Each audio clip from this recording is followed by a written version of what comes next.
Hi everyone, I'm very excited to show you this product that iFLYTEK has sent over to me. iFLYTEK AINOTE Air 2. I actually have a tablet, a Samsung Galaxy Tab S8, but I've never had one where it's like supposed to be something that you can write properly and it would actually show the correct writing instead of just being a little bit delayed, because mine is a little bit delayed. But this was really cool. I honestly have always thought about something like paper-like, but I never knew exactly if it is something that was worth getting, especially because of the work that I do is mostly digital. A lot of the work that I do is like I'm on a video call and then I'm typing. I'm not exactly writing. I'm not a writing person. I have horrible handwriting and I write everything. I put everything into a spreadsheet. So I don't exactly do anything like that. So when iFLYTEK reached out to me, I was like, this is pretty interesting because yes, I would never buy this on my own, which is why this was the perfect opportunity to try this out. But I was specifically really interested in the transcription and the translation and in general, like the AI aspects of it, because honestly, I see a lot of these kind of tablets and I'm like, this is just a tablet, you know, like I could do the same thing that I can do with my own tablet. But this, the part that makes it really interesting is actually the AI aspect of it. So I'm going to go into a little bit. I have played around for about a week or so on this. Let me first turn that, but like, let me show you first how it looks like. Ooh, I have a cat right here. Ooh, let me see. Hi. Ooh, he wants to say hi. All right. This is how it looks like. It is the size of my face, actually. I might even use that for the thumbnail.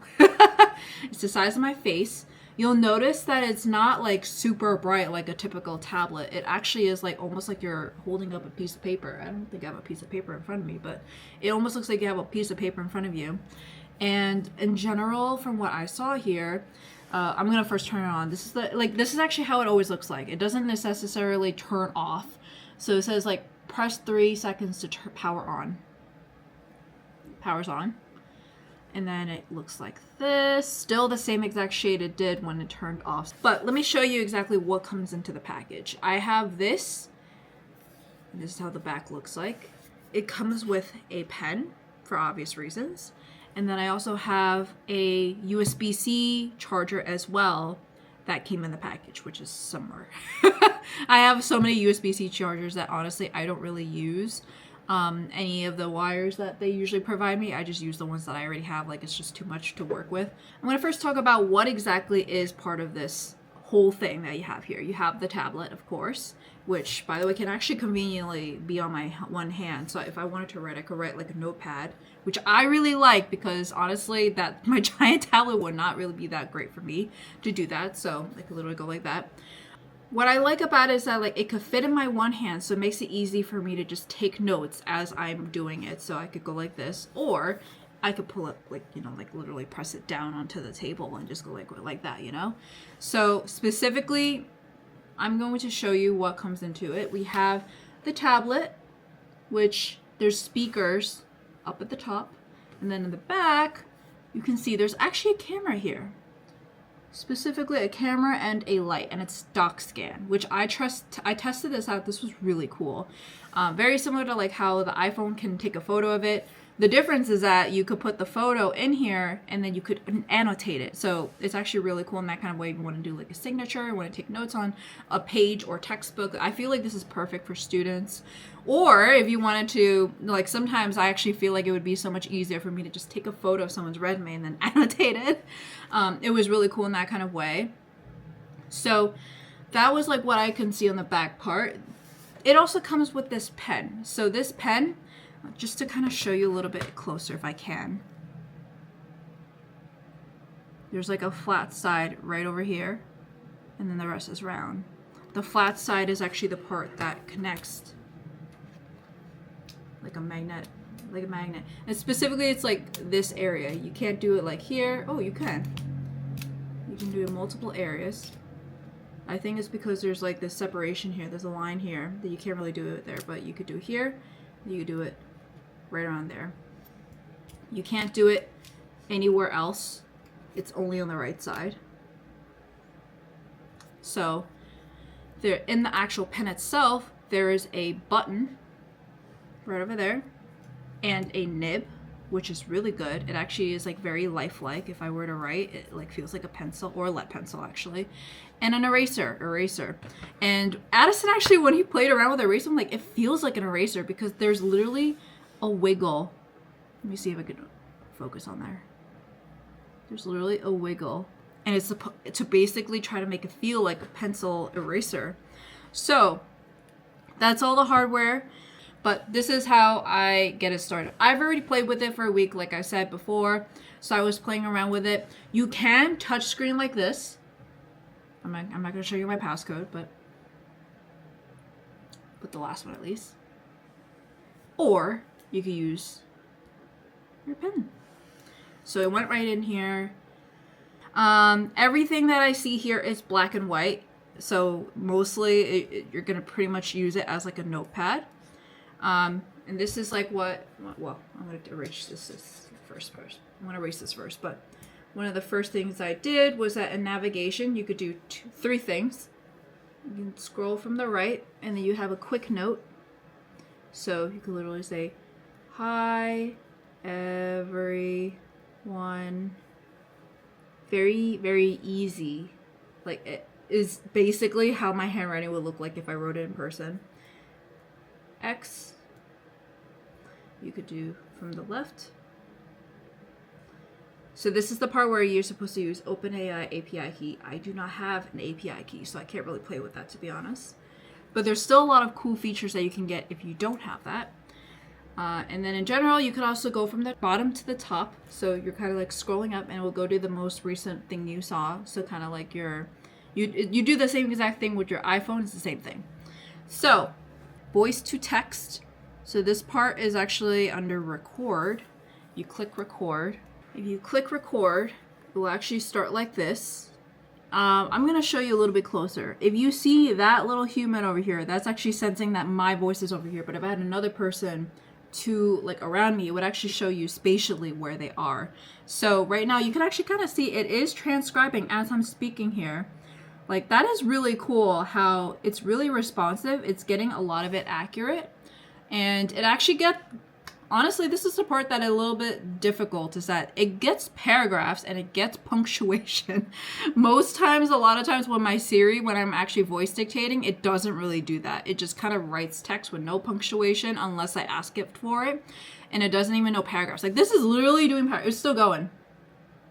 Let me kind of talk about it a little bit. Voice to text, real time voice to text, multi-speaker mode, and multi-language translation, which is the part that was really fascinating for me. Perfect for various meeting scenarios. Supports handwriting while converting voice to text. So if I wanted to say hello, there, I could add that in there.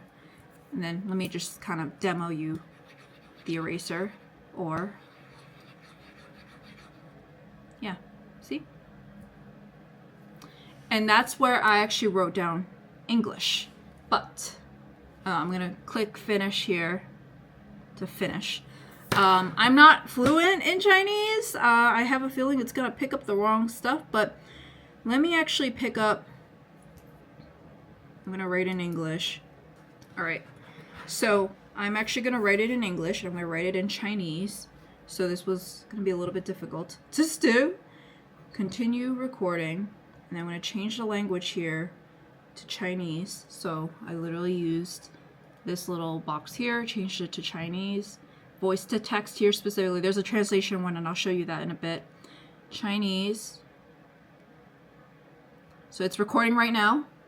Hi, 我叫 Christine. 我正在测试这款平板电脑.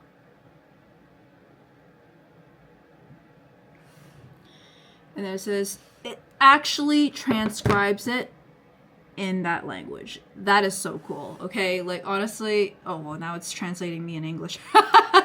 But I thought that was really cool that it actually can do multiple languages, because the main thing when I saw this was like, oh, it does Chinese. I can actually use it to talk to my in-laws. But even though it's still on the Chinese mode, it's still actually transcribing me in English. So this is really cool for if you're just in a meeting and you just want to take notes. Like, you could literally say like, I'm going to draw a Venn diagram. Woo! And you're gonna put in notes here. And as you're taking your notes, you're literally transcribing what you're talking about. So if you wanted to, this is essentially very similar to if you were doing like some kind of note taking at a class or a professor or a lecture. Take your notes or draw whatever you need as it's transcribing here.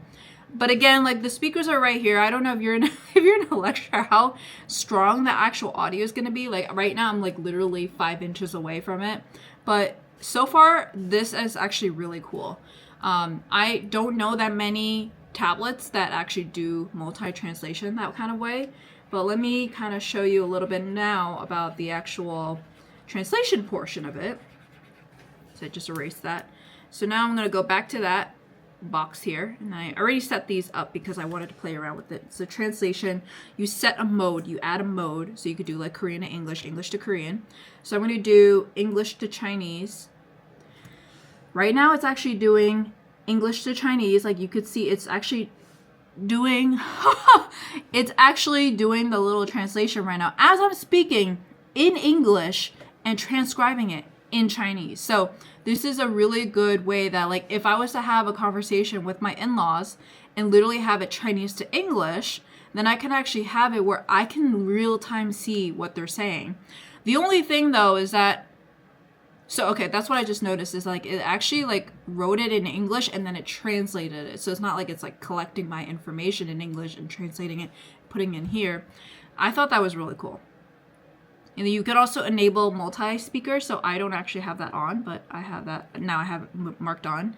But you're gonna see it's gonna say like, identify the speaker, it's gonna be speaker 1, speaker 2. This is where the spatial one works really well, and I tested this out with Addison, where he was like across from me and it actually identified him. I don't have to say who's the speaker, it just identifies based off of their location and the intonation. So if there's like 2 people that are right next to each other, in a very similar location, but their voices are different, it will capture that. And I've actually done that before because I've actually was in the same area as I am. It's still putting English to Chinese. This is like unheard of. This is so good. So, all right. I think I am done with this. So I'm gonna just go back to English. I'm gonna press finish. And then after all that, you can hear it all. We'll actually start like this. I'm going to show you a little bit closer. If you see that little human over here, that's actually sensing that my voice is over here. But if I had another person to like around me, it would actually show you spatially where they are. So right now you can actually kind of see it is transcribing as I'm speaking here. Like that is really cool how it's really responsive. And then I could do like 2.5x the speed. And then as it's going, it's actually highlighting the text that I was transcribing. So that was really cool. Honestly, this is the part that I was like blown away with because I don't know that many tablets that can get to this level with translation. And it kind of makes sense because iFLYTEK is actually a Chinese company. So the translation is probably very key for them. So a lot of this is like, personally, I knew I would get like at the bare minimal for this kind of tablet, you need paper-like writing and handwriting to text, which is really cool. It did. Cloud Sync, if you had Cloud Sync, it actually allowed you, and I do have the app here too, you could actually take a note here and get it on here as well. So if you want to like send an email, you can actually have email set up here as well. I do have that set up here. So let me show you. You can have set up email here as well. So let me show you. This is like the main page that you have over here. And then you go to like schedule, and then you go to reading. It's like a little personal assistant. So if I want to schedule, this is reading by the way, and I actually like, this was an example of a photo I took of a page I had. This is actually from their manual, and I can like annotate on it. Like that's really cool. And then if I were to go into schedule, this is where you could schedule a lot of stuff on here as well. And then notes, all of the notes that I was playing around with. Honestly, the biggest part that I thought was really cool was the transcription and the translation and the voice to text in different languages, okay? Like a lot of the ones that I know, it's just English or the language that you start out with, but not multiple languages. So there's paper-like reading, which is really good on the eyes. Like I've been playing around with this right before I go to sleep. It's really good on the eyes. I'm not like fake, there's not such strong blue light here that I can't go to sleep. It's actually pretty good. If I turn off all the lights, And I also, not to mention, it's kind of similar to an Android though, where you could like actually go in here in the top right, and you could, this is very Android-y, but you could actually change it. So turn off brightness. This is 100% brightness, take it off. Low light, dark, custom. And then you could do sound. So before I had it, you heard it a little bit, it was kind of low, but I didn't have it that high. You could change the actual like stroke or shape, the thickness of your shape. And then this is like where you have the Bluetooth, the mirror cast if you wanted to like cast something that you have on here to somewhere, airplane mode, refresh, screenshot, rotation, feedback, and more settings. So the whole part was really cool. And the AI meeting summary, schedule management, like this is essentially like a really good note-taking system. Now, my actual feedback on this, I feel like there's definitely latency. Like when I am, the only thing is like, the latency there is second to none. Like it's so responsive. It's so good. It recognizes my strokes and all that. But the latency in the actual tablet itself, like, and then go down here. It's just not as fast as the other tablets that I'm used to. So that's like the iPad, the Samsung Galaxy tabs. But as what it is, it's so powerful with the AI and the translation, honestly. The voice to text translation is, in my opinion, my favorite part of this whole thing. But yeah, for this kind of tablet, if you are trying to do a lot of note taking, especially great for meetings, actually. This is great for meetings if you wanted to like record a meeting, transcribe everything, read through your meeting notes, and support multiple languages. If you have a lot of meetings with multiple different people from like different countries or different international languages, then I feel like this is definitely cool to consider. Because I've worked with the iPads, I've worked with the Samsung Galaxy Tab. All of them, by the way, are more expensive than this. And this is very good for specifically in this way because you can take notes, there's a lot of productivity, you could read. The reading is actually like almost like an ebook. I actually was looking at the user manual here. So I have the user manual right here. It's like a book. If you wanted to use it as a ebook, a Kindle, there is actually one of the apps that you could go for is, let me show you, a button for all the icons. So you could do more apps. So you could do Kindle, you could do Libby. Libby is like ebooks. Like the Kindle itself, if you have a Kindle, you could do that, and then plus you could do something else. So you don't even need a Kindle. You could get this, do it as your Kindle, and do it for note-taking as well. So for note-taking, for meetings specifically, and productivity, I think this is really good, especially if you're a student too and you don't want those distractions. That's what I thought would be really cool, especially if you work with multiple different languages. Let me know down below what you think. This was gifted to me. I was not paid to do this. They told me like, here, we're gonna gift you this and you could try this out, see what you think. Whatever you say, you can do. The only thing is like, the price is around $500, and I think like for what this is, it is cheaper than all the tablets that are on the market, and it allows you to be really productive. You can use it for your scheduling, your Kindle. Like I think honestly, how much is a Kindle? How much is a Kindle? So if you were to just get a Kindle Paperwhite, I think that's what it's called actually. Kindle Paperwhite. And by the way, Kindle Paperwhite is only just to read.